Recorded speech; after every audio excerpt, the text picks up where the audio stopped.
Hi friends, welcome back to our channel. இன்றைக்கி ஒரு இன்ட்ரெஸ்டிங்கான அதுவும் ரொம்ப யூஸ்ஃபுல்லான வீடியோ தான் பார்க்க போகிறோம். என்னன்னு பார்த்தீங்கன்னா, எந்த ப்ரிப்ரேஷனும் இல்லாமல் ஸ்ட்ரெயிட்டாக அப்படியே போய் கிச்சனில் நின்று ஒரு 40 மினிட்ஸ்க்குள்ளவே எப்படி குயிக்காக ஒரு சாப்பாடு, குழம்பு, பொரியல், ரசம் இது எல்லாமே செய்ய போகிறோன்னு தான் பார்க்க போகிறோம். நான் சொல்கிற டிப்ஸ் எல்லாம் நீங்கள் ஃபாலோ பண்ணிங்கன்னா இது ஒரு எக்ஸாம்பிள் தான். நம்ம எல்லாமே ரொம்ப ரொம்ப செஞ்சிடலாம். வாங்க வீடியோக்குள்ளே போகலாம். அதுக்கு முன்னாடி வீடியோ பார்க்குற எல்லாருமே ப்ளீஸ் சேனலை சப்ஸ்கிரைப் பண்ணிவிடுங்க. நீங்கள் பண்ணுற ஒவ்வொரு சப்ஸ்கிரிப்ஷனும் எனக்கு ரொம்ப யூஸ்ஃபுல்லாகவும் மோட்டிவேஷனாகவும் இருக்கும். ஸோ அடுத்தடுத்த வீடியோ நான் டிஃப்ரெண்ட்டாக கொடுக்கணும்னு ரொம்பவே ட்ரை பண்ணுவேன்.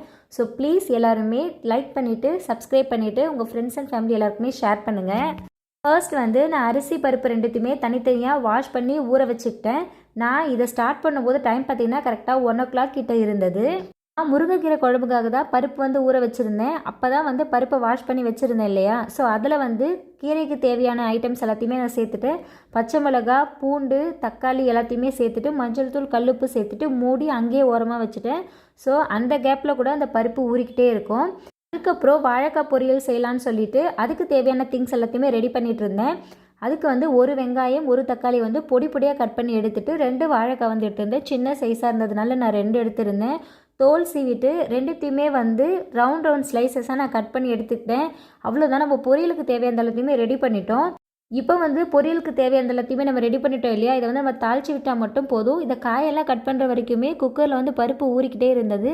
ஸோ இது நமக்கு ஒரு நல்ல பெனிஃபிட் தான். எல்லாமே ரெடி பண்ணதுக்கப்புறம் ஃபஸ்ட்டு குக்கர் எடுத்து நான் சின்ன அடுப்பில் வச்சுட்டேன். பெரிய அடுப்பில் வாழைக்காய் பொரியல் செய்யலாம் அப்படின்னு சொல்லிட்டு கடாயை எடுத்து வச்சுட்டேன். நம்ம எல்லாமே ரெடியாக வச்சுருக்கோம். ஸோ நம்ம இப்போ தாளித்து விட்டால் மட்டும் போதும். கடாய் நல்லா ஹீட் ஆனதுக்கப்புறம் எண்ணெய் சேர்த்துட்டு எண்ணெய் சூடானதுக்கப்புறம் கடுகு போட்டு பொரிஞ்சதுக்கப்புறம் கருவேப்பிலை சேர்த்துட்டு வெங்காயம் சேர்த்து வதக்கிக்கலாம். நமக்கு வேணும்னா பூண்டும் சேர்த்துக்கலாம். நான் சேர்க்கலை. வெங்காயம் நல்லா வதங்கினதுக்கப்புறம் தக்காளியை சேர்த்துட்டு மஞ்சள் தூள், கல்லுப்பு சேர்த்துட்டு தட்டு போட்டு மூடி வச்சிடலாம். என்னுடைய எல்லா வீடியோஸ்லேயும் பார்த்தீங்கன்னா தக்காளி சேர்த்த உடனே மஞ்சள் தூள், கல்லுப்பு சேர்ப்பேன். இது ஒரு சின்ன டிப்ஸ் தான். நம்ம அப்படியே வதக்கிட்டே இருந்தால் நமக்கு டைம் வேஸ்ட் ஆகும். தக்காளியும் சாஃப்டாக வேகாது. நம்ம ஒரு மூடி போட்டு ஒரு 2 மினிட்ஸ் ரெஸ்ட்டில் விடும்போது அந்த ஹீட்லேயே அந்த தக்காளி நல்லா சாஃப்ட் ஆகிடும். நமக்கு கிரேவி டெக்ஸ்டர் ஈஸியாக கிடச்சிரும். தக்காளி நல்லா வதங்கினதுக்கப்புறம் நம்ம கட் பண்ணி வச்சுருக்க வாழைக்காய் எல்லாத்தையுமே சேர்த்துட்டு நல்லா ஒரு மிக்ஸ் கொடுத்துக்கலாம். ஸோ இந்த வெங்காயம், தக்காளி மசாலா எல்லாமே எல்லா பக்கமும் நல்லா ஸ்ப்ரெட் ஆகும். அதுக்கப்புறம் குழம்பு மிளகாய் தூள் தேவையான அளவுக்கு சேர்த்துக்கலாம். நான் ஒரு 1.25 ஸ்பூன் சேர்த்துருந்தேன். அதுக்கப்புறம் பொரியலுக்கு தேவையான அளவுக்கு தண்ணி சேர்த்துக்கலாம். வாழைக்காய், உருளைக்கிழங்கு எல்லாமே ஈஸியாக வெந்துடும். ஸோ நம்ம நிறைய தண்ணி வச்சோம்னா குழன்னு ஆகிடும். ஸோ தேவையான அளவுக்கு திட்டமாக வச்சுக்கிட்டு நல்லா கிளறி விட்டுட்டு உப்பு காரம் செக் பண்ணிவிட்டு தட்டு போட்டு மூடிடலாம். இந்த ஸ்டேஜில் பார்த்தீங்கன்னா பருப்பு 3 விசில் வந்துடுச்சு. ஸோ அதை நான் கீழே இறக்கி வச்சுட்டு காயை சின்ன அடுப்பில் போட்டுட்டேன். பெரிய அடுப்பில் நான் ரைஸ் வச்சுட்டேன். இப்போ 2 அடுப்புமே ஃபுல்லாக இருக்குது. ஸோ நம்ம சும்மா இல்லாமல் ரசத்துக்கு ரெடி பண்ணிடலாம்.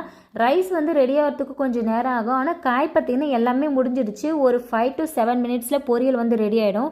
ஸோ அந்த கேப்பில் நான் ரசத்துக்கு ரெடி பண்ணியிருந்தேன். ஆல்ரெடி நான் புளியில் மஞ்சள் தூள், கல்லுப்பு போட்டு ஊற வச்சுருந்தேன். புளி தண்ணி மட்டும் கரைச்சி தனியாக ஒரு கடாயில் சேர்த்துட்டு தக்காளியை பிழிஞ்சு எடுத்துக்கிட்டேன். அதில் 1 ஸ்பூன் அளவுக்கு ரசப்பொடி சேர்த்துட்டு கொத்தமல்லியை வாஷ் பண்ணி சேர்த்துக்கிட்டேன். ரசத்துக்கு தேவையான அளவுக்கு தண்ணியும் சேர்த்துக்கிட்டேன். அவ்வளோதான், ரசத்துக்கு தேவையான எல்லாமே ரெடி ஆகிடுச்சு. ஸோ கருவேப்பிலையும் வாஷ் பண்ணி எடுத்தாச்சு. ரசத்தை தாளிச்சிடலாம். கடாயில் ரசம் ரெடியாக இருக்குது. தாளிப்பு மட்டும் போட்டால் போதும். ஸோ தாளிப்பு கடாயை வச்சுட்டு அது ஹீட் ஆனதுக்கப்புறம் எண்ணெய் சேர்த்துட்டு கடுகு போட்டு பொரிஞ்சதுக்கப்புறம் பெருங்காயத்தூள், கருவேப்பிலை சேர்த்துட்டு நல்லா பொரிஞ்சதுக்கப்புறம் அந்த கடாயில் சேர்த்துட்டு ரசத்தை நுர வர வரைக்கும் அடுப்பில் வச்சுட்டேன். ஸோ இது ரொம்ப ஷார்ட்கட் மெத்தடாக இருக்கும். இப்போது பொரியல் கம்ப்ளீட்டாக முடிச்சிட்டோம். ரசம் தாளித்து விட்டுட்டோம். அது நுரக்கட்டி வந்துச்சுன்னா அதோட வேலை முடிஞ்சிடுச்சு. சாதமும் பார்த்திங்கன்னா நல்லா பொங்கி வந்துடுச்சு. இப்போ அது வெந்தால் போதும். இப்போது கீரை குழம்பு மட்டும் நம்ம ரெடி பண்ணணும். அதுக்கும் நம்ம பருப்பு ஆல்ரெடி வேக வச்சுட்டோம். இப்போ கீரையை மட்டும் நம்ம போட்டால் போதும். இப்போது முருங்கைக்கீரை பார்த்திங்கன்னா இது எனக்கு அம்மா கொடுத்து விட்டுருந்தாங்க. அவங்களே உருவி க்ளீன் பண்ணி கொடுத்துட்டாங்க. நான் டைரெக்டாக அது குழம்புல போட்டால் போதும். ஸோ எனக்கு இது ரொம்ப ஈஸி ஆயிடுச்சு. இல்லைன்னா நம்ம கீரை ஃபஸ்ட்டே க்ளீன் பண்ணி வைக்கிற மாதிரி தான் இருக்கும். தேவையான அளவுக்கு கீரை எடுத்துகிட்டு பருப்பு தண்ணி திரும்பவும் அடுப்பில் வச்சுருந்தேன். ஒரு கொதி வந்ததுக்கப்புறம் கீரை எல்லாத்தையுமே சேர்த்துட்டு கிளறி விட்டுக்கலாம். அப்புறம் ஒரு துண்டு புளியும் சேர்க்கணும். இந்த கீரை பருப்பு கூடவே சேர்ந்து ஒரு 8லேருந்து 10 நிமிஷத்துக்கு வேகணும். கீரையோட கலர் நல்லா சேஞ்ச் ஆகி வரும். சைடில் பார்த்திங்கன்னா ரைஸ் ரெடி ஆகிடுச்சு. ஸோ அதை தட்டு போட்டு மூடிட்டேன். ஒரு 2 நிமிஷம் ரெஸ்ட்டில் விட்டுட்டு அதை நான் எடுத்து வடித்து விட்டுருவேன். இப்போது கீரையும் பார்த்திங்கன்னா ரெடி ஆகிடுச்சு. இப்போ கீரை களைஞ்சி தாளித்தா மட்டும் போதும்.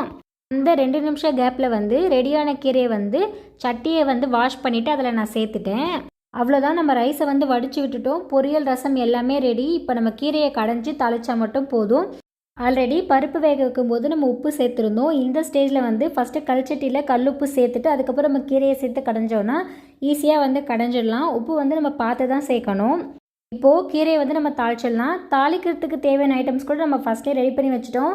ஸோ குக்கர் ஹீட் பண்ணிவிட்டு ஆயில் போட்டுட்டு கடுகு சீரகம் போட்டு பொரிஞ்சதுக்கப்புறம் பெருங்காயத்தூள் கருவேப்பிலை காஞ்ச மிளகாய் சேர்த்துட்டு ஒரே ஒரு வெங்காயத்தை பொடி பொடியாக கட் பண்ணி வச்சுருக்கேன். இது நல்லா வதக்கிட்டு நம்ம கீரையை சேர்த்துடலாம். இல்லைனா வெங்காயத்தை பருப்பு கூடவே சேர்த்து வேக வச்சுட்டு வெறும் தாளிப்பு மட்டும் போட்டால் போதும், அதுவும் நல்லா தான் இருக்கும். அவ்வளோதான், நம்ம எல்லா வேலையுமே முடிச்சிட்டோம். உங்களுக்கு வீடியோ பார்த்தாலே தெரியும், கிளியர் கட்டாக நான் எல்லாமே சொல்லியிருப்பேன். இது எல்லாமே பண்ணுறதுக்கு 40 மினிட்ஸ் கூட ஆகாது. நான் வீடியோ எடுத்ததுனால எனக்கு கொஞ்சம் எக்ஸ்ட்ரா டைம் ஆச்சு. இது 30 மினிட்ஸ்லேயே கூட நம்ம ஈஸியாக முடிச்சிடலாம். அந்த 30 மினிட்ஸும் நம்ம கிச்சனுக்குள்ளேயே இருக்கிற மாதிரி இருக்கும். எல்லா வேலையும் பண்ணும்போது கிச்சனை வந்து நீட்டாக வைக்க முடியாது. ஸோ சமைச்சு முடிச்சதுக்கப்புறம் கிச்சன் நீட் பண்ணுறதுக்கு ஒரு 10 மினிட்ஸ் ஆகும், அவ்வளோதான். ஸோ நம்ம எந்த ப்ரிப்ரேஷனோ பண்ணலைன்னா கூட ஒரு அவசரமாக சமைக்கணுன்னா நம்மளால் சீக்கிரமாக சமைக்க முடியும். என்னென்னா ரொம்ப நிதானமாக சமைக்க முடியாது, அதே டைம் 1 by 1 சமைக்க முடியாது. மாற்றி மாற்றி நம்ம சும்மா இருக்கிற நேரம் கூட ஏதாவது ஒன்று பண்ணுற மாதிரி இருக்கும். Please subscribe. தேங்க்ஸ் ஃபார் வாட்சிங்.